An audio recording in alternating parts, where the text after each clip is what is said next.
Minyak Shell lah. Oh, Shell. Ni baru lagi, belum buka. Masih baru lagi. Abang dapat daripada mana barang ni, bang? Bang, abang datang daripada mana, bang? Okey, saya datang dari Johor Bahru abang, dari Ulu Tiram.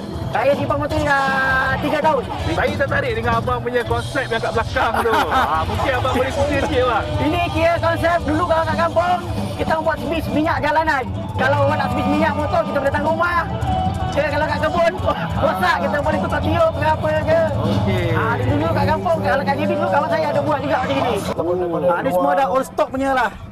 Jenama-jenama lama semua. Oh, ni kira tong tuti yang dulu-dulu tadi. Betul, ini belum buka lagi bang. Masih baru lagi. Macam yang kecil-kecil ni kita ada. Yang besar-besar. Yang paling dulu, paling laku minyak Shell lah. Oh, Shell. Ni baru lagi, belum buka. Masih baru lagi. Abang dapat daripada mana barang ni, bang? Ini banyak daripada kolektor-kolektor yang lama-lama lah. Bikin-bikin motor lama-lama. Ini abang masuk kategori auto show atau kategori apa ni? Okey, ini kategori kalau ikutkan motor Ori RS. Ori RS. Ni model tahun 1997. Dengan spek dia masih lagi original lah. 5 AB. 5 AB je ni. Okey. Dengan papan plate lama.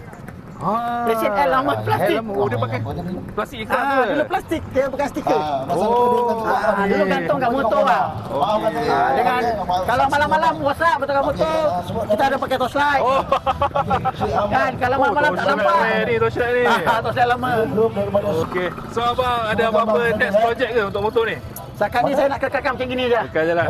Kekalkan. Dia orang boleh nampak lah dulu kejadian motor original dia macam mana kan. Dengan sekarang ni masih tarik. Daripada tahun 1997 masih kekalkan yang original lah. Dengan sarung seat belum tukar lagi lah.